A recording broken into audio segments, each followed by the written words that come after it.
Thank you everybody for joining us. Like Karen said, I know it's Monday nights are tough sometimes, so thank you for making time.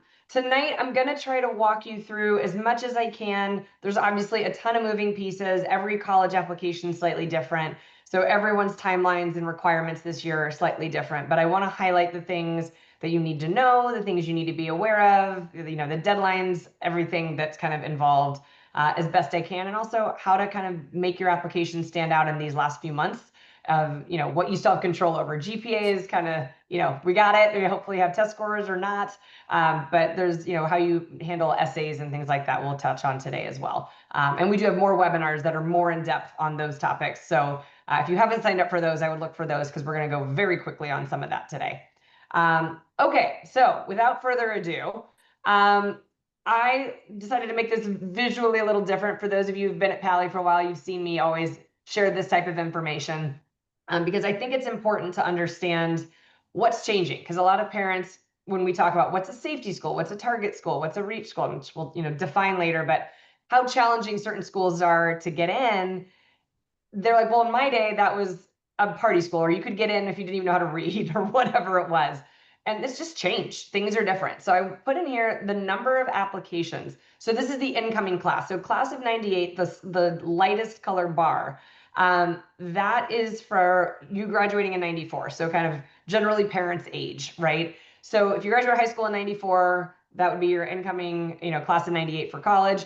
Class of 2028 is last year's seniors. This past graduating class, not all colleges have released all their data, so we wanted to give you the most full data. But you can see here that everybody has skyrocketed. And I emphasize this because people are so worried about having the right GPA, having the right test scores.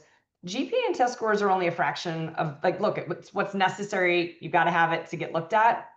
But what gets you in is the intangible stuff. And so if you look at UCLA, right, you've got 145,000 applications this past year. When parents applied, 24,000 applications. And when you look at those types of numbers, you realize that, by the way, 47% of seniors are graduating with an A average in America. That is clearly not true of every school and not of Pally, but there's a lot of schools with really rampant grade inflation. So they have to look at activities and essays and things like this to really differentiate. So this is part of what you still have control over and how you describe things, which we're going to talk a lot about. But this is really for kids and parents to understand if your application numbers are going up this much. By the way, the incoming class is not changing that much year to year. This is what's happening to your acceptance rates, right? So you can see like Stanford went from 16 to 3.9%. Chicago went from 42% to 4.8%. UCLA 41% to 8%. USC is one of the favorites of 70% to 9%. It's just that much harder to differentiate yourself. So I think one of the biggest things I would tell you is important for these coming months is making sure your list is balanced and you're not building a list based on what you as parents, or if you're the student, what your parents think a school is. And if they think it's competitive or not competitive, it just doesn't hold anymore. Okay. All right. So that's depressing. Let's move on. This is something for you to kind of mark your calendar. This is something that, oh, sorry, I got 81 on there twice. But so August 1st, everything's open, right? So you can Common App, UC App, a lot of other applications are open. October 1st, Cal State application opens. So your CSS profile and FAFSA, which are financial aid documents and forms you have to fill out, those go live October 1st. The October 15th to November 15th is most early action, and that's where I have ED twice, early decision. And then December 1st, UCs and Cal States are due. You've got priority deadline for scholarship and financial aid. And then in January, it's usually like the first week of January. There's some January 15th, some February 1st that are regular decision or early decision too, actually. But then there are some schools that have deadlines as late as May, right? Regular decision deadlines. So like Arizona, for instance, which, lovely school, good school, but part of the reason they set their deadline so late is you're going to hear from every other school by April 1st. So they're basically saying, if you didn't get anywhere else that you're excited about, you still have a month to apply to us. So looking at deadlines, that will tell you a lot about also how they view themselves in the process, if you need to apply to them right away. But I would say knowing that for financial aid and scholarships, you don't want to wait. The earlier you apply, they run out of money at some point, certain places. So you want to make sure that you're not just dragging your feet. This is also a good thing to kind of mentally realize that if you're waiting, if you're not doing early decision, or if early decision doesn't work out, you're going to hear by April 1st, right? Sometimes it's the last week of March or even a little bit earlier. It kind of depends when they're done reading every application, they send out their letters. But so by April 1st, you will know where you got in. You have till May 1st to make a decision. And I point this out because I want you to look at your spring break dates. I want you to look at every weekend in April and protect them. I know Coachella and things oftentimes pop up for kids, but these are your best bets. There's going to be accepted student weekends at school. So if you're like deciding between a few schools, April is the month that you really want to make sure that you can go back and visit to make final decisions, because then you also are surrounded by kids that would be your peers, right? Who would be your classmates? Who would be there? And are these your people? Is this who you want to spend the next 4 years with? But try to block off April as best you can is my best recommendation, because oftentimes we work with families who are like, but we don't have any free weekends and we're going to Hawaii for spring break. And it's like, well, that, you can go to Hawaii another time. This is a good time to go visit colleges. So anyway, so kind of just mark your calendar on this, but I think the things, the aid opening up October 1st, you want to fill it out as soon as possible. We'll talk a little bit more about that, but I know there's also another webinar on that down the line. But looking at your early deadlines, knowing that schools like UT Austin, North Carolina, Chapel Hill, there's schools with October 15th. There's also some that have earlier deadlines that are going to be, I think, like some performance ones. So if you have like a dance or something like that, musical theater, sometimes they're October 15th. So just look and see what else there is, but usually it's November 1st for early decision and between the 1st and 15th for early action. Okay. So standardized testing, everyone's still kind of figuring out what they're doing, meaning the colleges, but also students. So if you are a student who did not test, you're clearly, like, you have no test scores, no SAT or ACT, you are limited to test optional and test blind schools, which is great. There's still a ton of those. But there are more and more schools that are requiring scores to even be considered in the admissions process. So if you happen to notice, and there's way more than what's on here, these are just examples, but if you happen to notice on your list that some schools suddenly require scores, like UT Austin's new this year and requiring, the Florida State schools, Tennessee, University of Tennessee, it's not just the Stanfords and Cornells and schools like that, it's a lot of big state schools. So those schools, if you realize that your dream schools require, you still have a couple test dates left if you need to do it. And we just did a webinar last week. If you need that recording, just let us know. But that is something to be aware of. Hopefully you already have scores or have officially decided not to test. But let's talk about kind of what these mean for you as applicants. So let's say you have a 1600, perfect SAT score. Test blind schools, which are primarily West Coast. There's a couple on the East Coast, but generally you're looking at mainly California, to be honest. They will not even look at it. So you cannot send UCLA or 1600. You just can't send it to them. They won't consider it. Test optional is where it gets interesting and also gets a little tough, because test required is at least clear. Test blind is clear. Test optional is you deciding whether it's going to improve your application or not. So let's say you're applying to, any of these schools and you're like, well, my score's a little bit below average for what the school is looking for. What you have to decide is if your grades, and I usually base this on GPA, if your GPA is also a little bit below average, you have to decide, is it better to show slightly below average GPA with slightly below average test scores? Or is it better to leave test scores off, but then you're just below average on GPA and you've shown them nothing? But both might have shown them that you were in the running, just a little on the low end, and then it might have come down to essays. Every school is different. There is no blanket statement of like, always submit if you're on the 25th percentile, right? But the general rule is if you're 50th percentile or higher, so if they say their average is a 28 to a 32 on the ACT, or 1400, or a 1300 to 1400, if you're at that 1350, if you're at that 30, then you submit. That's generally kind of the rule of thumb. But there are times when you need to give them more information. A time that I would generally say consider not submitting if they're average is, let's say you're in a very competitive school, you're the valedictorian, right? You're amazing course rigor, GPA, all of that's fantastic, but your test scores are maybe average or a little bit below average for the college. If your GPA is that incredible and kind of flawless and amazing AP exams, it may or may not benefit you, but it depends on how far off you are from what they're looking for and what else you bring to the table. So just no test optional is just definitely more of a strategy. of when to submit, when not to submit, student by student, school by school. The note at the bottom is that it's because everyone's jerks and they make up their own terms. And so it's not just test optional, test blind, test required. Those are the most common, but you'll see test flexible, test preferred, right? Test preferred is test optional, with them making it clear they would prefer you submit.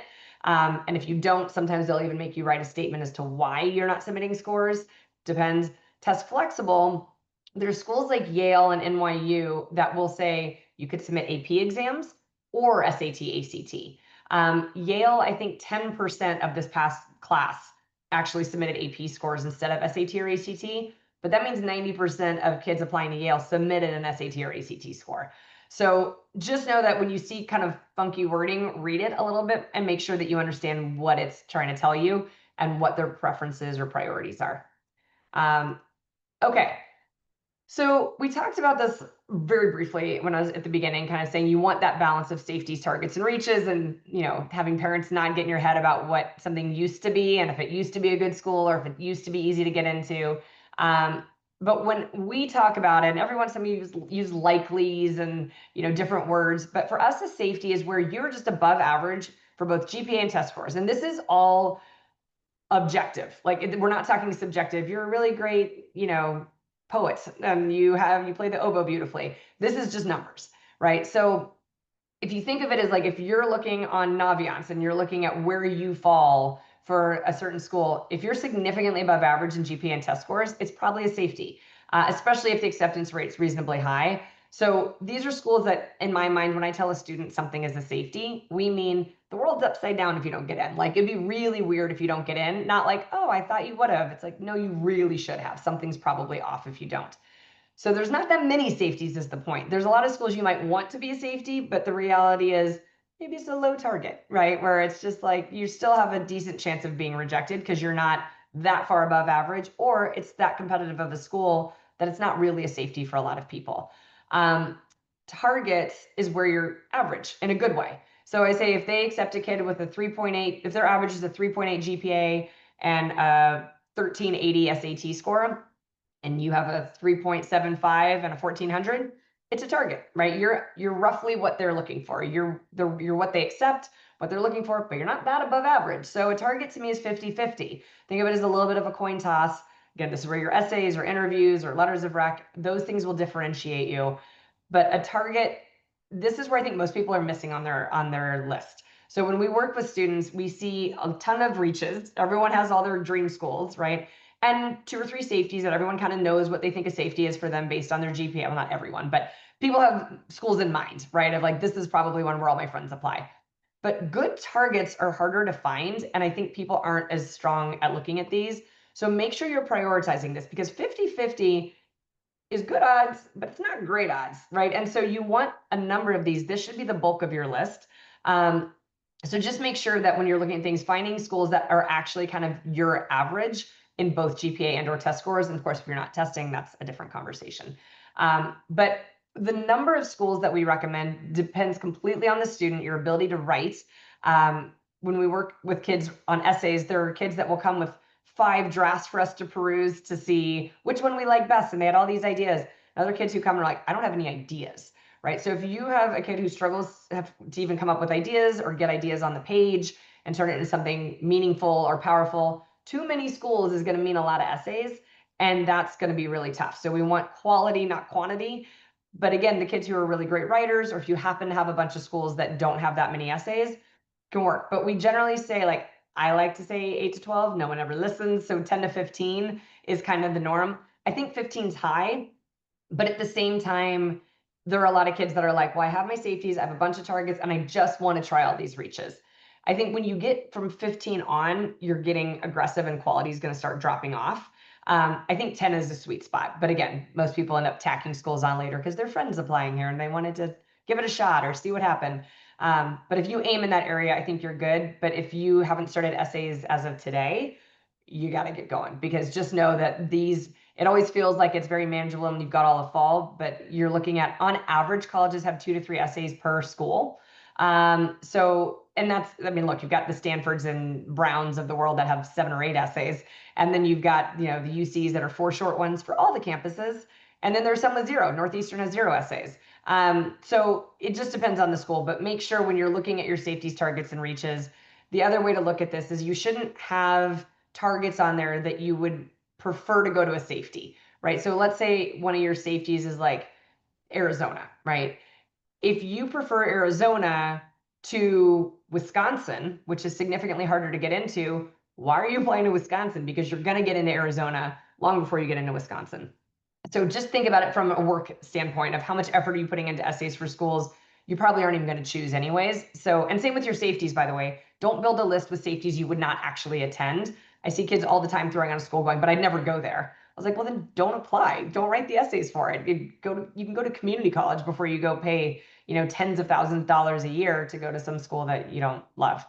Or closer to 100,000 for some of these. So anyways, this is your balance list, around 10 schools, a little bit more if you're feeling aggressive, but just make sure you can really manage your workload and your essays. Okay, my beloved pie charts. So this is not a science, and this also depends very much on the schools you're applying to. But when you're looking at what average means, you're looking at, am I above average, below average? People really focus on that GPA grade section of like, they want a 3.9, they want a 3.5, they want a 4.2, right? That matters. But at a lot of schools, top 20 for sure, even like most of top 50, also really care about rigor, right? They care that you are taking the honors and AP classes whenever they're available. Class rank, nobody ranks any, well, I shouldn't say nobody. 95% of schools in America don't rank anymore, but they see it. They see other kids from your school applying. And so if, there's a private school in LA that I always like to rail on a little bit because I had a girl with a 3.68 GPA, end up talking to her school counselor, and she was bottom 25th percentile of her class because it was that much grade inflation at her school. And so they might be looking at GPA and grades going, oh, she's actually solid. She's got a good GPA, like the family. But then if you compare it to everyone else from her high school applying to the same colleges, the colleges are going to see all these kids with 4.3s and 4.4s, and that there's very few people below a 4.0. So rank just really means how do you compare to your classmates, right? Are other people doing better than you? Where do you fall? If most schools don't care as much about this, the top, again, top 25, I should say top 50 care, but top 25 really care. They care, are you taking advantage of what's in front of you more than most people? So just keep that in the back of your mind as you're building your list of, do you understand like what the top kids in your class, like if you want to apply to Stanford and Princeton, that's great, but are you doing more than basically everyone at Pally, right? That's where you'd need to be at one of the best schools in the world. So just don't forget that that's what rank kind of entails. And then rigor, they want to see kids excelling at those top classes, the most rigorous classes, and still pulling the top GPA. Standardized test scores. This is something, again, I just like pie charts. This does not necessarily, you've got UCLA and all the UCs that don't take any test scores whatsoever. So then this is irrelevant, or they don't take SAT and ACT. So only APs would matter for the UCs, right? But the reason I have it done this way is that not everybody has AP classes, like every student, but also a lot of schools in the country are moving towards the IB program, which is basically a variation of AP if you're not familiar with it, but it's just a different high level course. So the thing that is the common kind of way to compare apples to oranges is the SAT or ACT, which is why I gave it a bigger chunk. And it's also why it's getting more popular again, right? It was super necessary pre-COVID. It fell off a cliff during COVID. And then the last year and a half, it came back to popularity because they realized it is actually a great predictor. So this is how they compare you to other high schools, other states, public versus private, everything, right? They're trying to kind of level the playing field. A solid SAT or ACT score helps them do that. If you don't have it or you bombed that, but you did well on APs, also great, still a standardized test, right? And then, by the way, for those of you who are not taking any APs, that's totally fine, right? This is where these webinars always stress me out because I know I'm stressing you out because there's plenty of kids on here who are not necessarily looking at those top 25 or 50 schools. Then you just need to be like a solid student. But again, test scores above average will always help you. If you are a very competitive student looking at top schools, you kind of want both, and you want to make sure both are really strong. Okay, so let's talk about these lovely terms, which you will see a lot as you start preparing for this. Early action, like I said, there are the October 15th ones. The majority are going to be November 1st to 15th. You apply early. Usually, lately, it's been more like January. this is a good choice if your application is done. So let's say you have your test scores you want, your GPA at the end of junior year was the best it's ever been, right? There's nothing you can do to really improve your application. This is strong. But let's say you're like, my test scores aren't where I thought they'd be, or I kind of tanked a little bit second semester junior year, which by the way, for you guys, absolutely rightfully and understandably so.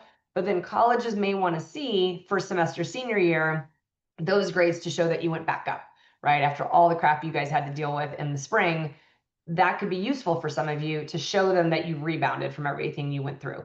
So it depends on the kid and it depends on your transcript and on your overall application. But if it is strong, it's a great option. It's more spots are still available, right? You're getting that first wave of applications. It indicates strong interest, but you're not bound, right? So if you get in, you still have all the way until May 1st to make a decision. So they're just kind of telling you early. The bummer is that they used to get back to you in mid-December for early action, and it's pushing now towards later December, or like it says, you're early to mid-January even, which the bummer there obviously is that it was really nice to know going into winter break if you got into your early action schools. Now most of those schools are dragging it out to January. So you wouldn't necessarily know then, but at least you know January, not March or early April, right? But early action, we generally, if we have students whose applications are super strong and ready to go, we encourage early action to every school that offers it. And by the way, not every school offers these. Some of them only have regular decision, like the UCs. There are no other options. Other schools have early action and early decision 2 and regular decision. So every college is different, but if they offer it and you're ready to go, I would do it. There's also a lot of scholarships like kind of attached to these earlier deadlines. So if you're looking for scholarships, and when I say that, I mean merit scholarships, not financial aid, but those merit scholarship deadlines are often tied to like December 1st and earlier, and you get preference, or sometimes you have to have applied by then. So early action whenever possible. Let's go. I'm going to skip to early decision because restrictive early action is a mess, and it makes more sense when you understand early decision.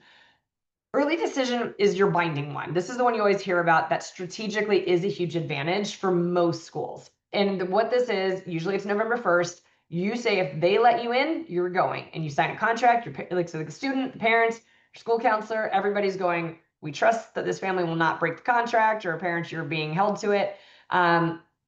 You should only use this if you're confident in both the school choice and your financial situation. You cannot compare financial aid packages at different schools. You cannot wait to see if somebody will match a different scholarship. You're just saying, I'll take what you give me. And look, from a financial aid standpoint, they generally, I mean, it's a calculation. It's not like they're going to screw you because you came in through ED, but they might not be as generous with the merit money because they don't need to convince you to come. That said, I've had kids get full rides off early decision. So it's not like they're withholding money because you did early decision. It's just you can't compare. Think of it, that's the bigger risk. That said, if you have a dream school and they offer early decision, I would encourage you to look at the acceptance rate, early decision, compared to regular. The difference at some schools is pretty significant. At other schools, it's insane, like so much higher. So Tulane is the one I always point to because it's one of the most extreme in the country, where a year ago it was, I think, 66 or 67% acceptance rate for early decision. They also had early action, which was like roughly 33%. It was basically 2/3, 1/3 acceptance rates. And then if you did regular decision, it was 8.4%. The crazy one is that they'd actually 2 years prior had a 1.6% acceptance rate regular decision pool. I think it was 2023 or 2022, because they took 106 kids. And so when you only take 106 kids regularly, they took everyone else early action and early decision. So they got a little grief for it. So now they're back up a little bit to that 8%, but they're technically more competitive than the Ivies that a few years ago, for regular decision. But point being, if Tulane were your dream school, do ED. If your financial situation allows for it and you can commit and say, if you accept me, I'm going, your chance is exponentially higher when you go to ED for that school. Other schools, you might go from like 4% to 7%, right? And look, it's almost double, but it's still not a huge jump, right? It didn't really completely change the calculation. So you have to decide if you're so in love with the school, but I would also caution you not to kind of throw away your ED. I think a lot of kids are like, well, I'm in love with Penn, right? And I'm just gonna go for it. I'm just gonna do an ED there. Well, let's say you love Penn, but you also, I was gonna say you still love Tulane, but you're like, my parents went to Penn, or my cousin goes there and I love it, and I think I just want to try. Giving up your ED somewhere that was reasonable to just shoot your shot at a top school, not always strategically the best choice, but also you need to think of the path of least regret, right? Now in 1 year, 5 years, 15, 50 years, are you going to be like, if only I had tried for Penn, what if, and I never found out and I need to know? That's different. But if it's more like, I would have been very happy at Tulane and I was just being stubborn, wanting to see about Penn, rethink that, right? Early decision too, this became a thing like 5 years ago. It didn't even exist before that. The deadline's generally the same as regular decision. Not as many schools offer this, but what it is a second round of binding. So shockingly, Tulane offers it. So if let's say you did, I'll pick Vanderbilt. You did Vanderbilt early decision. You hear back in December that you didn't get in. You have the choice to then apply to Tulane early decision 2. The acceptance rate's never as good as early decision 1, but it is still way better than early action because you're still binding, right? It's still a binding contract. The reason this matters so much to colleges is you're protecting their yield, right? And which there's 2 reasons this matters. One is that colleges are always terrified of accepting too many kids or not enough, right? And figuring out if everyone accepts their offers, they've got their calculations of usually this percentage of kids say yes to us. But what if they're wrong and they don't have enough dorms, which you hear about in the news all the time? Too many kids said yes, and a certain school doesn't have enough dorm rooms and they had to rent out a hotel down the street or whatever. This happens more than you would expect. Early decision allows them to accept exactly the number they want, which they love. It makes their lives easier. But the other thing is it helps them in the national rankings. So every school, part of US News and World Report and all of those rankings is basically the yield. It's what percentage of people they offer spots to accept that offer. When 100%, because you had to, because you signed a contract, say yes to their offer, that looks great. They look very popular, right? And so that's why early decision and early decision 2 are becoming even more and more of a thing. So just be cognizant of like, if you can do those, do it. Now back to restrictive early action, or sometimes called single choice early action. There's different variations. And by the way, some schools are jerks and still call it early action, but when you read the description on their website, like look at Georgetown. I can't remember, I don't think they updated their terminology, but anyways, it is one where it's like, you have to be careful. Notre Dame does this, Stanford does this. There's a bunch of schools that have some version of the restricted or restrictive early action. It basically means you're not getting the bump statistically for early decision because it's not binding. So you're not really helping solve for what they wanted to solve for, but they're keeping you from where else you can apply early. So you can't even apply early action to Michigan, right? You can't apply early action to TCU. You can't apply anywhere else because they're going to make you wait. Some schools say, actually, you can do early action elsewhere, but you can't do early decision elsewhere. Other schools, you can only apply early to your own state school system. But if you're in California, there is no early for California. It's just a mess. Everyone is different.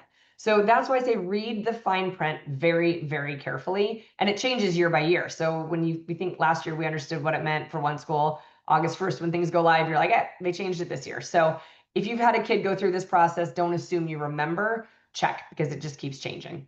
Okay, those are your deadlines. So remember, strategically, early decision is always the best. Our early action, if you're a strong student and feel ready to go and just want to hear back sooner and be done sooner and be eligible for more scholarships, do it. Restrictive early action sucks. By the way, some of them, Georgetown's a perfect example. Last year, it was 1% lower acceptance rate in their early pool than it was in their regular. So there was no statistical benefit to doing it. Anyways, just depends on the school, but do your research on that. Financial aid. So we talked about, that it goes live on October 1st. You have until June 30th, but again, schools have priority filing dates. You want to look at each school that you're applying to if you're applying for financial aid. The other thing to be aware of, and this is something that, again, I hate saying everything's school by school, but it is. Nothing standardized in this process. If you are looking at certain schools for merit scholarships, let's say you just won the Powerball and you've got $1 billion in the bank at this point. You still have to have applied for financial aid to be eligible for merit money, even at like a super rich school where you're significantly above average. But they would consider you for merit aid because it has nothing to do with your income, but you had to have filled this out to have opened basically like, I won't say an account, but like you are now on their radar, right? And now they're going to consider you for merit scholarships. Some schools require that, others don't. So each school you apply to, you want to look at this. and say, do I need to go through the hassle of the FAFSA if you are not remotely going to qualify for financial aid? If you think you might, apply. All right. Also, you can Google who's need blind, which means they don't see if you request aid until after they've accepted you. And then if you did, they will give you whatever the calculations say that you're going to get, which will be pretty standard. So that's the other thing, is like, it's not going to hurt you. Now, if they say they're not need blind, it's a different conversation again, because then they might be like, oh, we don't have that much money these days. Like, it's going to different places. And there may be a conversation that you need to have as a family, but generally I say apply. Like, it's a good thing. And you'd be surprised at the schools that will actually offer aid, and how high the threshold for income can be. Okay. Letters of rec. Hopefully you've already done this, but I always bring this up because if you have not done this as seniors, you have got to do it tomorrow. Okay. Your letters of rec are not about how good you were in the class. So let's say you want to be a doctor. So many kids are like, I asked my biology teacher to write it. I was like, great. What's your biology teacher going to say about you? And then there's this long pause, and it's like, that I'm good in biology. I was like, but you got an A in the class. You got an A on the AP or a 5 on the AP exam. We know that. What are they going to say? This is the actual form that they have to write, the actual letter, but they fill this form out when they write the letter for you. And they rank you on these categories, right? So this is everything from, yes, your academic and intellectual capacity for things, but also your maturity, your integrity, your reaction to setbacks, concern for others. How much does the faculty respect you, right? Are you self-confident, independent? Think about who admires you as a human. That's who you want writing a letter, not just somebody who's going to say you're good at their subject. Were you kind to other kids in their class? Did you go in to have like excited, enthusiastic, conversations with them? That's who you want. Okay, so be thinking about this, and also remember that not every school has the same requirements or even allowances for letters. Some schools, all they do is they'll take one letter. Some they'll take 2 academic letters. Others will say, you could send me other letters from your art teacher, your coach, a peer, a family member. There's a bunch of schools that have all those extras. There's also some that don't take any, like the UCs. UCs take no letters of rec. So think about how this is going to factor in. But I always say this is like speaking to your character, right? We've got your grades and test scores are saying academically, what are you capable of? Your activities show them, do you pursue what you claim to value with your free time, right? And are you using your time for meaningful pursuits? Your essays tell them how you view the world and how you interact with those around you. The letters of rec are kind of your character witness, so to speak. So like I said, don't overlook this and just be lazy and be like, everyone takes their English and history teacher or their math and science teacher, depending on their major. Think this through. All right. Okay, so I'm gonna blur through this. I go spend more time on this for like younger kids to understand this, because again, what's done is done here to an extent. And obviously standardized test scores do not factor in 25% if you're applying to a test blind school. But for the average college that does look at everything, I kind of wanted to put this on here. But I want you, like we always said at the beginning, the first half, everything, first half, you can't see which side I'm looking at. The standardized test scores and high school academics, that's what gets you looked at. Are you in the range? Do they think you can hack it in the classroom? This stuff on the other side of the screen, the left, miscellaneous essays, letters of rec, extracurriculars, all of that is, are you going to contribute to their community? So can you hack it in the classroom? Do they want you on their campus? Right? So again, the stuff that you've done academically, it probably is what it is. Maybe you've got another test or another sitting for SAT or ACT. Your extracurriculars are pretty much nailed down, but it's also how you describe them, right? So we're going to talk about that in a sec too. But then essays are, again, what drives you, what's meaningful to you.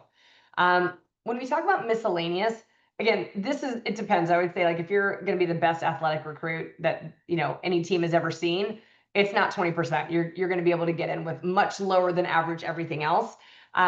Same if you're the most incredibly talented musical theater kid or visual artist or architect.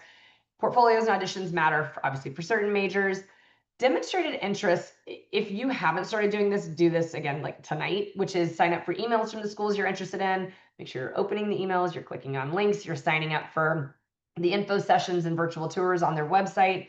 If they come to Pally to visit, you go see them, introduce yourself, send them a thank you note. They're looking at, this is how they're weighing the likelihood of you actually attending if they accept you. So if you never even bothered to sign up for an email, or you did, but you never even opened one, Is it likely that it's your dream school and you're going to go if they offer you a spot? Probably not, right? And they're looking at that to protect their yield. So be aware, not every school considers demonstrated interest, but most do in some capacity. Social media, you can follow them, let them follow you if you're making good choices on what you're posting. I would say social media is like LinkedIn and photos for kids. So use, your Instagram, use whatever you want to show them what a wholesome kid you are. If you're not wholesome on your social media, make sure there's no way to have it tied back to you. There's been a lot of scandals and drama around social media and people not just posting things that are bad, but people taking screenshots of things and sending them to college or getting them tagged, because there's always high school's a rough time. People are angry at each other. So you don't want somebody you ticked off in history class, sending a screenshot to your college, which has happened at Pally before. So just be aware. Interviews. Most state schools don't offer it. Honestly, most, like even any university, most aren't offering it with admissions, but a lot of private will do it with alumni, or they'll do admissions on certain days or times of the year. Georgetown, for instance, has a part 1, part 2 of their application. Part 1 is basically your name, your address, your intended major kind of stuff. It takes 15 minutes. Then you're eligible to get in the pool to do an interview. There's other schools that won't even consider you for an interview until you've applied. So interview factors in. I would say it's never, you can be the most dynamic human on the face of the earth. It's still a thumb on the scale, because if it's an alum writing a little report on you and sending it in, if they're like, she's amazing, that's great, but they're still going to look at all their factors. And then if they said you were terrible, then it would probably hurt you. It helps you by having done it because you're being proactive, you set it up, but the outcome is more like just be lovely and do a good job. But it doesn't always carry as much weight, because I have people come out. I mean, I did alumni interviews for Northwestern where I went. And my friends and I always were frustrated. We're like, half the kids we love don't get in, right? It's like, I don't even know why we do this. They don't even listen to us. So there's an element with interviews of knowing that it comes with a little bit of a gray area of like how much room it's really, how much is moving the needle. High school reputation and relationship. This is like, you go to a great school, but you can look on Naviance to see, like, is compared to the national average for a university, is the average for the kids coming from Pally higher or lower, right? Is the GPA, the test scores, the overall acceptance rate? If it's much higher for Pally, that means they like you guys better than they like most of the country. If it's the opposite, it means that probably you had a kid or two go that flunked out or were troublemakers, or something went wrong, right? That they're like, I don't know about that school. Those kids weren't as prepared. So you can have bridges burned by kids years before you that will impact your chances. And I also point this out because it's not always personal. People feel if they get rejected that they weren't good enough. And it could just be that they didn't like your school because of something someone, one kid did one year, and they're like over it. They're human. Not that they, should be in this way, but it happens. One of my stories I always tell is there's a school in LA that they actually broke the curse, but it was a private school. They went 18 years without Duke accepting a single student. They were getting kids into Stanford, Harvard, Yale, but Duke hated them. No one knew why. And then finally a kid got in the 19th year. But just know that, it wasn't because nobody was qualified for Duke. It's just that Duke didn't like the high school. So hopefully that's not in play here, but I just don't want you feeling like any rejection is because of you. Oftentimes it has nothing to do with you. One thing that I didn't talk about when we talked about early action and early decision, this reminded me, is that the beauty of applying early is they have, like I said, at one point I said, there's a lot of spots open. Cool. But the thing that I think is the most important to understand is if they want you early decision, they have room to take you. What often happens is if you apply early decision and you're an oboe player, great. Then they took their favorite oboe player. But let's say you apply regular. They may get to your application and go, darn, she's a great oboe player, but we already took 4 oboe players early decision. There's not room for you. So it's the same thing of it not necessarily being personal, but it's a reason to apply early action or early decision when you can, because they will generally make room when there's lots of room to give away. But by regular decision, they're rounding out their class, right? So it's not that you weren't qualified or as good as another kid. It's that they just didn't have room for another kid like you, basically. So just keep that in mind, the whole not personal thing. Okay. Extracurriculars, I put this because this is really also about essays and the activities descriptions. So the leadership, volunteer work, like, look, there's, people who are president of the car club or the, chess club or the whatever. That's great. It's absolutely good. But if you think of the impact you're having, and maybe it's huge and immense, that's great. But leadership comes in different forms, right? You can be a captain, a president, a treasurer, whatever it is. But you could also be a leader in the way that you start doing something and other people follow. And this can be a lot less formal than people kind of think of. So don't underestimate leadership. Like it doesn't have to be, again, a formal title. And we'll talk about impact in a second of how the leadership can sometimes fit in. Volunteer work is great. Like you want to be spending time giving back. So if you haven't done much, you've still got a couple months, I would start finding a way to make the world a better place in your spare time. Colleges care about this, right? They want to see that you're not just spending time for yourself, you're spending time for others. So that's the volunteer work. The community impact side of things. This is where I want you thinking of it like, what is different because you were a part of it? So if you join a club and you show up to lunch meetings every Thursday, are you just playing a role? And if they assign you, maybe it's Red Cross Club and you help organize a blood drive, cool. But if you hadn't been in the club, would there have been a blood drive? Probably, right? So that means volunteer work, yes. Impact, no, right? Like again, you're doing a good thing. I want you to try to think of anything you've done or could do because we still got a little bit of time, that actually has the impact of saying, if I hadn't been a part of this, or if I hadn't gotten involved or created this thing or done this thing, this wouldn't have happened, right? Maybe you just helped set up one extra bake sale. That's fine, right? But maybe it's that you found a way to help veterans. I had a girl who talked to the VA about starting a garden for vets at the VA in Brentwood. And she and her friends go once a week and they help the tomatoes and talk to the vets and do this thing. And it's this lovely thing, but her family was full of veterans and she wanted to give back in that way. But it's something that the garden's gotten bigger and bigger. And it's really a cool thing. That also was a great essay. So yes, you want to do it to make the world a better place. But when they ask you, there's a lot of questions about how you've made your community stronger, better, more equal, more equitable, all the things, right? Impact is huge. So this is something I always want you thinking about. The notable accomplishments are like if you're an amazing athlete, an amazing writer, an amazing singer, you might have won all these awards or competitions and contests. That's great.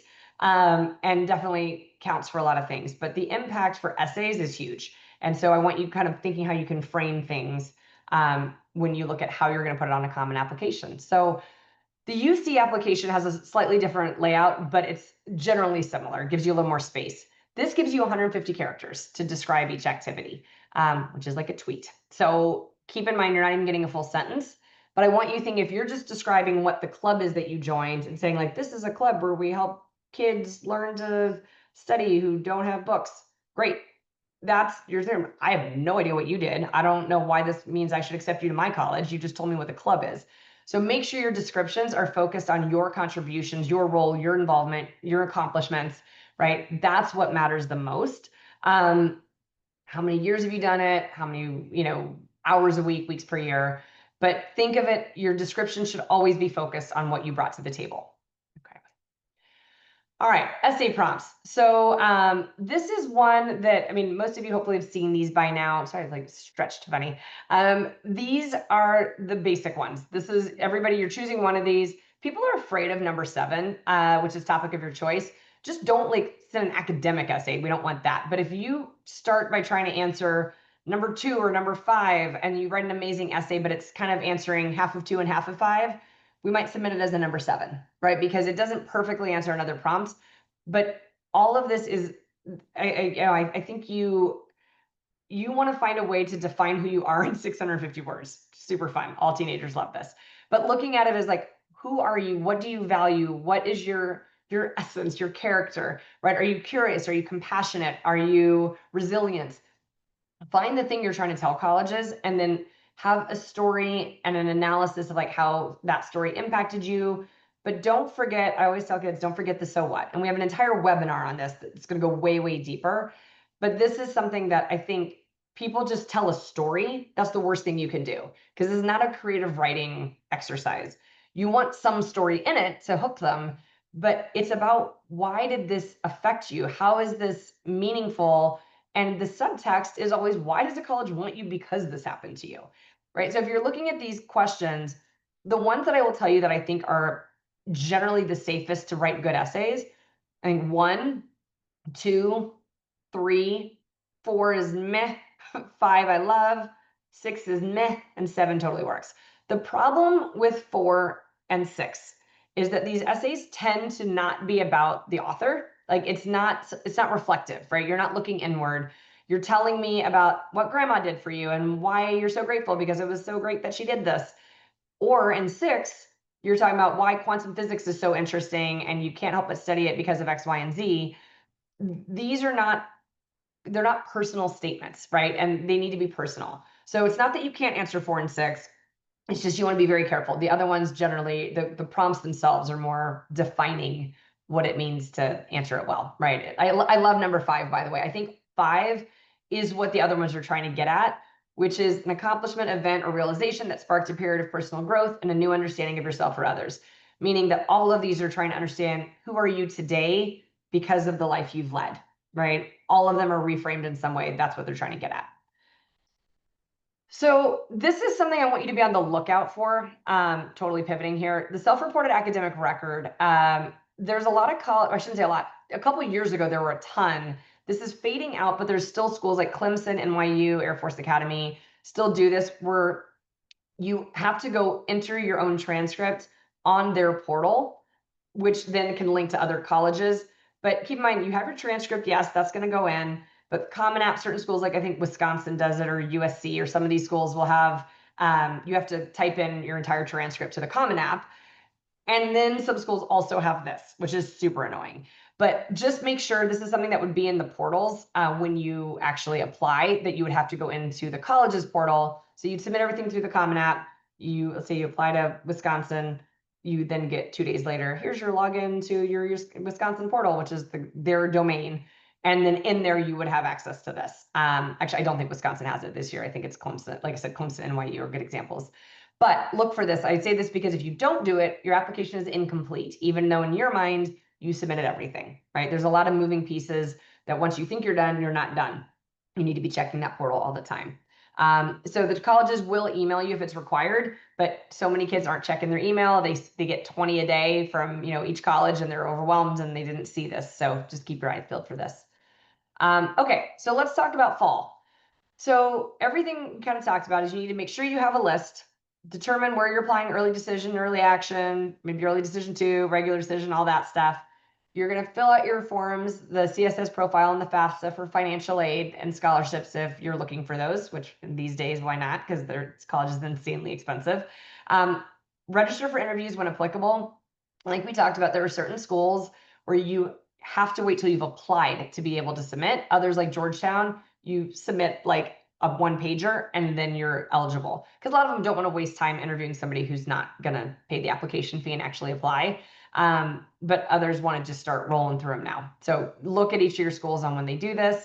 Gathering and sending all necessary materials. Obviously, your school, Pally, is doing the vast majority of these things, but they've got a ton of kids they're helping. There's so much going on. Make sure you're helping them help you, right? Let's do a Jerry Maguire moment of this, of like, if you can't help them stay on top of things and make sure your list of colleges is updated, make sure that you sent the right test scores or that you wanted this transcript and why isn't this class on it? Check your transcripts for accuracy. Make sure your letters of record are all submitted, that your teachers don't forget to submit by a certain deadline. Some teachers, by the way, if you have early deadlines, make sure your teachers know. And then filling out apps and writing essays and more essays. It's like, again, most kids are going to be writing 20, 30, 40 essays. They're obviously, depending on your schools, you may have way less. You also may have way more. So be aware, and these are not essays you write overnight and then submit. It's drafts and drafts and drafts to make these strong, because if you're applying to competitive schools, which are the ones that generally ask for a lot of essays, you're up against the smartest kids in the world writing the most creative essays.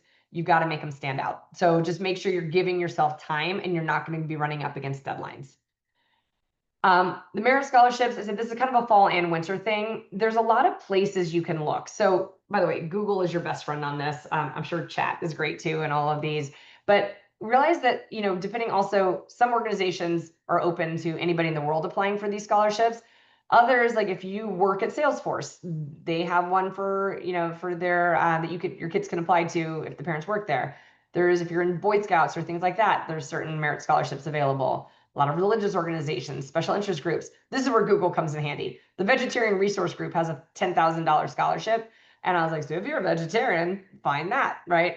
But knowing you're not going to just stumble across that. You had to have been really searching well. There's a lot of essay contests if you're a great writer, like there's a Dr. Seuss essay contest. But there are so many places, like you say, garden clubs, cultural centers, chambers of commerce that offer 2,000, 5,000, 10,000. Most people don't apply for the small ones. And so I always point out, yes, everyone, Coca-Cola is a full ride 4 years. Everyone applies for that. That's almost impossible to get. It's like Powerball, right? Where one person's going to get it. It was going to be the most incredible kid in the country. A lot of these others, no one's applying for. They're just leaving money on the table because people are like, well, I don't want to write an essay for $2,000. What? Really? I think it's worth $2,000 to write an essay. And there's far fewer people applying for it. So don't overlook the small local ones. They can make a huge difference and they can stack up really quickly. So spend some time looking for the smaller ones. You can kind of, build on each other. It will make your life you'll be very happy come spring when you have a lot of money saved up as opposed to just having applied to two big ones. Um, Interviews, we kind of covered all this, but again, knowing, do they contact you? Do you contact them? Do you apply or register before or after you submit the application? There are some schools that are sneaky that once you get that portal login, there's a button. It used to be Tufts. I don't know if they've done it this year. I haven't seen Tufts portal yet, but they used to have it where for like 7 days after you applied, there was a little button that said, would you like to request an interview? And it's like, just, you had to log in and see it. And if you didn't see it, it goes away and you missed your chance to get an interview. But it's also kind of smart because their point is like, are you on top of things? Are you staying organized? Do you know this? There are parts on their website that will tell you how to register for an interview, but you have to be proactive. Don't expect them to come knocking on your door going, can we please interview you? Right? You have to be organized. Know if you're meeting with an admissions rep or an alumni, it will change how you prepare, what questions you're going to ask, right? Alumni are all going to want to, if they're doing this, they love their school. So let them just bask in their glory of their college days and tell you stories and ask them questions about their favorite traditions and what led them there and why they love it so much to keep interviewing. It's easier with alum because they're going to want to talk about themselves. Admissions reps are going to be much more formal in what they're trying to get out of you. So understand the difference, understand kind of how to go in prepared. Like we have a whole list of questions that it's always like, let's go through these and let's talk about how are you going to answer? Tell me about yourself. How are you going to come with good questions to ask that you couldn't have Googled that are still like thoughtful questions? Obviously be professional and respectful, do research, know the names of majors. Can't remember what school it was. Somebody has the science of politics, not political science. But knowing that if you go in and call it political science, you look like you don't know the school, right? If that's what you're saying you want to do. So know the names of majors, know the names of, the College of Arts and Science, or Michigan calls it Letters, Science, and Arts, right? You want to know all those things. Have your questions ready. And I know this feels old school to you kids. Send a thank you note. Your interviewers are my age or older, maybe younger, but like you want to send thank you notes and get on their radar, differentiate yourself, especially if you had an admissions rep, but even an alum, and that can be just an email, right? And always make it somewhat personalized of like, it was so great learning about blank when you mentioned this thing that really made me even more interested. Don't just be like, thank you for your time. It was lovely meeting you. Make it personal. All right. But use these interviews as a chance to differentiate yourself. Again, they don't move the needle a ton, but a good one will help you and a bad one will hurt you. And by the way, not interviewing if it's available generally shows lack of interest. So you're either not organized or you're not that interested to waste your time doing an interview. So they're going to note that as well. Okay. So I mentioned the portals.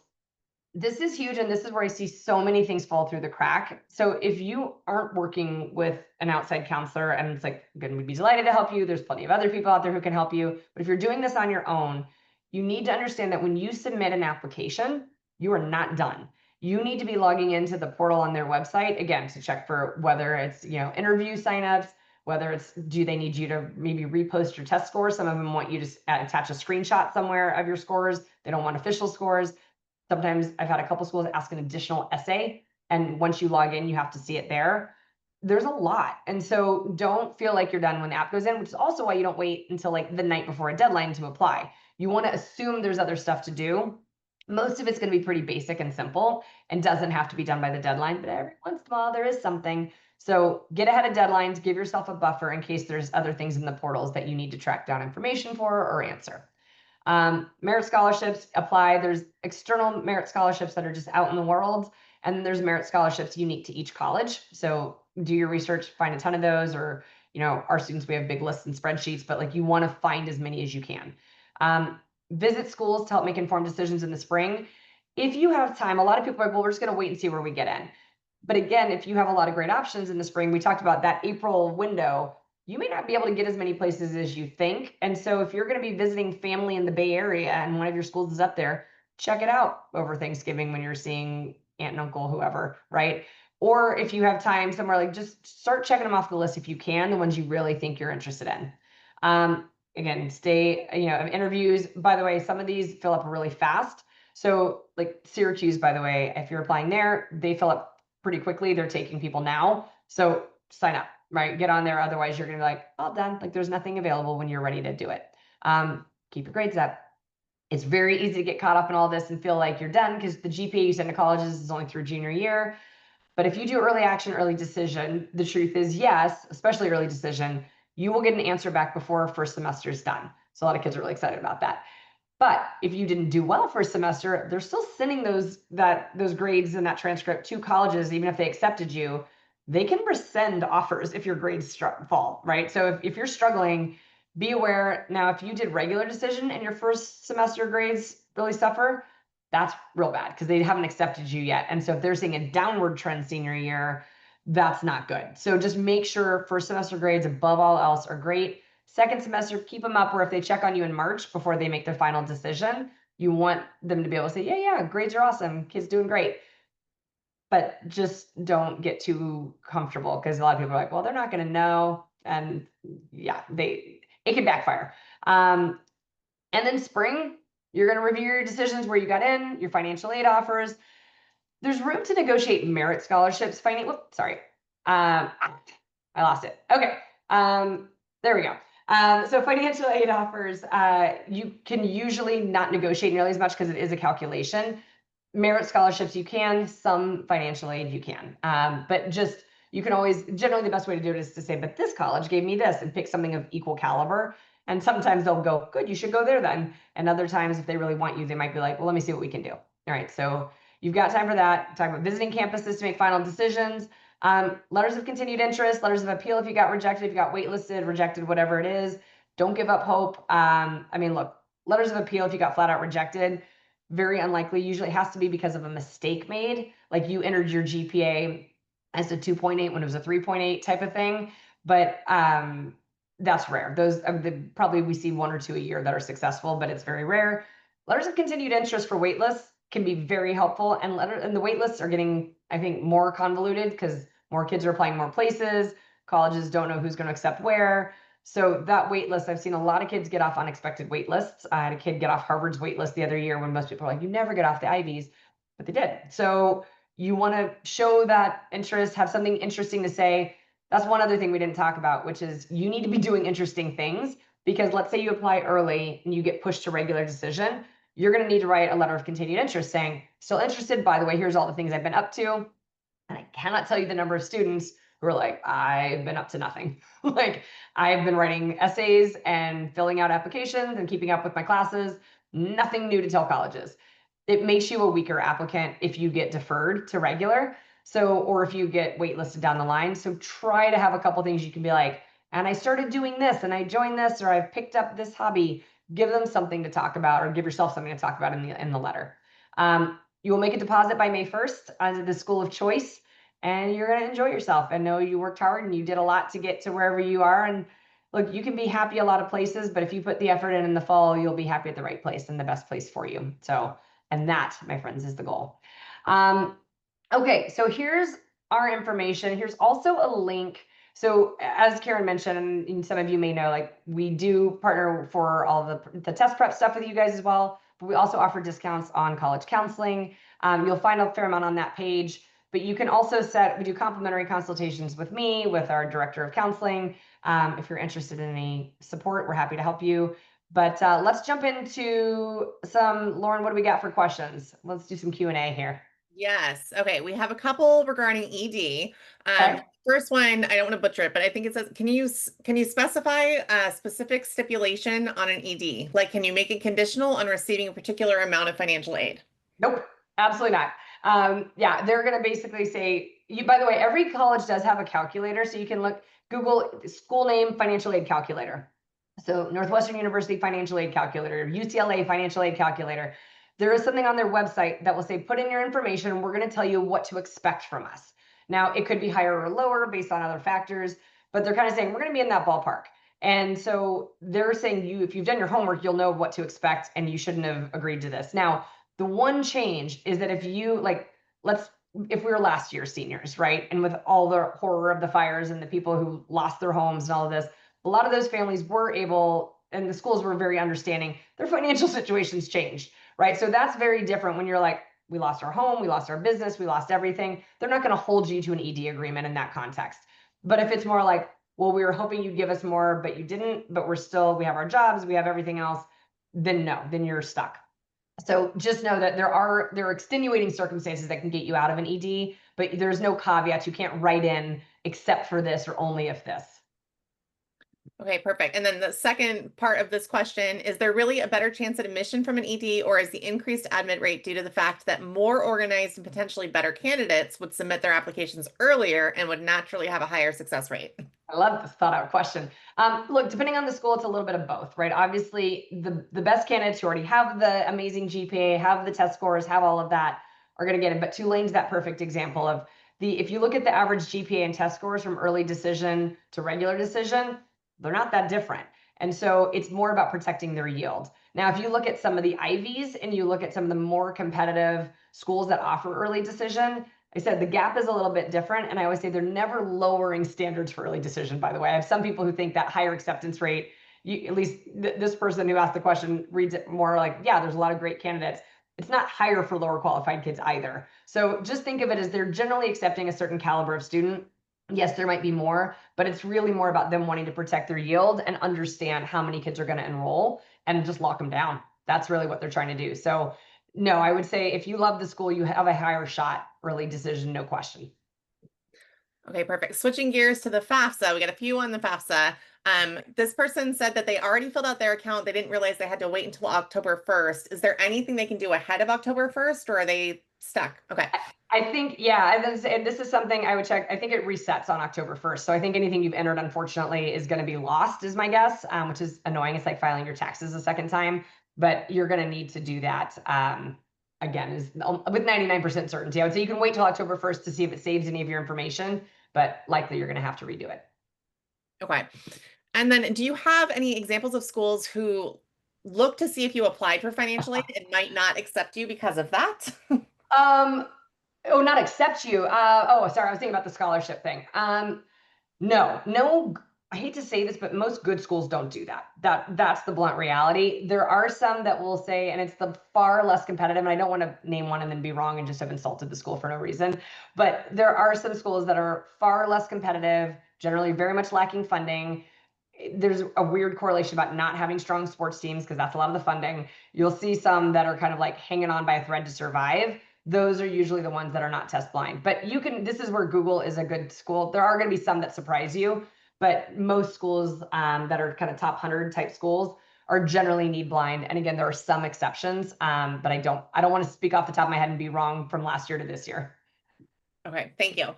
Yeah. And then for the Common App, is there a way to send test scores to some schools but not others? Yes, that's a great question. Absolutely. So, and this is actually, it's a really good point. I should have mentioned this earlier. So let's just say you scored 1,400 on your SAT. If you're applying to Stanford, Harvard, Yale, that 1,400 is not going to cut it. We do not want to send them a 1,400. It's significantly below their average. It's only going to hurt you. But if you're applying to, TCU, if you're applying to, most schools, to be honest, like most schools are going to be thrilled with the 1,400. So you can pick and choose where you want to submit them. And so there's a place where on most of the supplements, it says, would you like to be considered? If they're optional, it'll say, would you like to have your test scores considered? Yes or no. And one thing that's also a lovely change is that it used to be that if you did, let's see, like if you submitted, oh my gosh, totally lost my train of thought. I had too many thoughts going. I had nothing I wanted to bring up. I don't know. It was going to be brilliant. Lauren, do you have any idea where I was going with that? I'm not sure, but I will. We can. A long day, guys. I apologize. Back to it. I'm sure it was stunning. If anybody was like, I know where you were headed with that, feel free to type it in. Sorry about that. Okay. Well, give me something else I can. make up for that one on. Okay. Talking about AP scores, we have a couple questions about that. Yeah. So, if you submit AP scores that are threes, does that hurt you getting in, or does it not matter? And then they said, please share your insight with multiple exclamation marks. Okay, I can do this one. I'm not going to lose my train of thought on this. So it's a good question about threes, and it depends on the schools you're applying to. So back, I think I kind of remember where I was going with my 1400 thing. So this will kind of align anyways, which is that if you have, most schools love threes. They give you credit for threes, right? But again, let's talk about the Stanford, Harvard, Yales of the world. They want fives. They'll tolerate fours, right? Threes are not ideal. So if you're applying to that very top caliber school, it's you got to make this choice, because what I would say is you never submit ones and twos. They're basically D's and F's, right? In the equivalency, you always submit fours and fives, and threes. It kind of depends on the subject. It depends, because you could, if you don't submit it, in theory, maybe you were sick that day and never took the AP exam. They don't know, right? But also, if you have too many AP exams or too many AP classes and didn't take the exam, or like just didn't list the result, it looks a little shady. So threes are tough, but again, just like that 1400, most schools are going to be very happy to see threes, but those top like 25 schools, give or take, are going to say we want fours and fives. So it really depends on where you're applying. But I would tell you that most schools outside the top 25, I would absolutely include your threes. Top 25, is it your major? Or if you're going engineering and it was English literature, they're going to care a little less that it was a three. But if you got a three in AP physics and you're an engineer, that's not great. So hopefully that helps. I didn't lose my train of thought on that one. Nicely done. Okay, sticking with APs, what are your thoughts on taking APs online if you haven't taken the course? Do colleges just want you to take the AP exam, or is it better that you take the actual course? It's definitely, you're going to be more prepared if you take the course, because it's not just knowledge based. It's also like, especially if you think of the English and histories of the world, that you have to learn like how they score a document based question or a free response question. So you can self study, and we have kids who study with us and are not in the class, or they're in regular chemistry but they want to prep for the AP chemistry. We can do that. You can do that on your own, but it's going to be a lot harder than having taken the class. And look, I do have people, especially with language, if you're fluent in a language that, just from what you speak at home, and that's offered in an AP exam, take it. You might be able to get a 4 or 5 just because you know the language. You didn't even need to take the class. But trying to do it in subjects that you're not taking the AP class, it's difficult. And I would say it takes a lot of effort. You just walking in to take the exam is almost never going to go well, but it's possible if you put the work in, for sure. Okay, thank you. And then if you apply EA, do schools look at your senior year grades of what you have so far? Kind of. So the more likely thing is what's going to happen, because EA generally, like we talked about at the beginning, make a decision in January. Some make it in December, but usually it's January. So a lot of times they're waiting to see first semester grades. Early decision has to get back to you by mid-December. So they are making a decision without it. If they're worried about you, or you've been up and down, or there was something concerning, they may reach out to the school and ask for confirmation that you're not like flunking out right now and that things went badly, but generally you're going to be okay. So I would say, but senior year grades definitely matter. And I've had kids who got either put on academic probation. In all my years, I've only seen a couple that had their offers rescinded, but I have seen a couple whose offers were rescinded because they got into school and then they stopped caring. And colleges were like, nope, that's not who we accepted. We accepted you with this GPA. Senior year went down. You're not the kid we accepted. You're out. So just don't let the grades drop too much. Thank you for that one. Okay, and then this one is about letters of recommendation. So is the weight of an AP teacher who will write a good letter worth it, or is a regular non-AP elective teacher that who might have a more personal connection with you be a better choice? Here's the catch. They're probably not interchangeable, because there's academic letters of rec and then there's the other letters, which generally include elective. So the academic include the 5 core subjects. So let's say you have a journalism teacher, right? Or a drama teacher who really knows your kid. That would be an other letter. So that would be in addition to chemistry, Spanish, math, whatever, right? So they're generally not going to be exchanged, but let's say they only require one academic letter, and then you can submit anything else you want. If that's the case, then I would say pick the letter of the person who's going to have a more meaningful thing to say about your kid. And if that's your elective teacher, great. But generally, they're not either or. It's going to be 2 separate requirements, which, by the way, on Common App, there's a section that has recommendations, and it'll break down what types they accept. Okay, perfect. And then follow-up question to that question, is there a way to ask for 3 letters and then only send 2, or is it a definitive however many you ask for? No, so you can assign them to different schools, partly because some schools only accept one, some accept up to 10, ever do 10, but some of them just have their numbers high, safe, and whatever. So you can assign them and pick and choose. The thing is, you can't necessarily read the letters. So it's not like, oh, I like these two better, so I'm going to send those. So that's the problem, is like, in theory, yes, you could request 3 and send only 2 to most schools, but that third one, if you requested it, you're not sending it because it was bad. You're doing it because it probably wasn't even allowed somewhere. But yeah, you definitely can have different letters and a different number of letters go different places. Okay. And then another AP question, but kind of the reverse. Is there any downside to taking the course but not taking the AP exam? Kind of. So when we talked about at the very beginning, kind of your academics, your grades compare you to your classmates, and your standardized testing compares you to the country. That's the downside. So let's say you get an A in the class, amazing. But you could have been in AP biology with a teacher who's always hungover and just shows you Finding Nemo every day, and they just gave everybody A's. There's no way for colleges to know. The AP exam is the thing that tells them, are you learning what was supposed to be learned in this class? It's standardized, right? There's a direct curriculum with a test that you learn this, you test here, and you should know it all. So I would say, like, look, that isn't always the case. Sometimes you have either not a great teacher, or you just didn't learn it or do as well. But it's a little risky if you're just taking the class and not planning on taking the exam. Avoid it, because it generally then will look like you probably didn't do well. And then that to them kind of negates your grade. So if you got an A in a class, but don't have a good AP score, it looks like the class was easy, or the teacher just liked you or something like that, because you clearly didn't know the material if your AP didn't go well or you didn't even take it. So be cautious on that one. Okay, thank you. For the Common App, should you delete your test scores before applying to a school that you don't want to see your scores? You shouldn't have to. And this is school by school, because that's what we're talking about. Is on the supplements. You've got the main Common App in the middle, right? Where you fill out all the stuff that goes to every college. On the left, there's this little like graduation cap where your list of colleges is. On there, if it's an optional school, it will say, would you like to have your scores considered, yes or no? And then when you check your preview, when you go to submit, you can see on the preview that that page should no longer appear. It should not be visible if you selected do not share this. So that's the way that it should go. You should not have to delete them from it, but I would also say it's technology, and just make sure that that preview is correct. Okay, thank you. And then how can we, in Great Expectations, help a family navigate this kind of crazy process?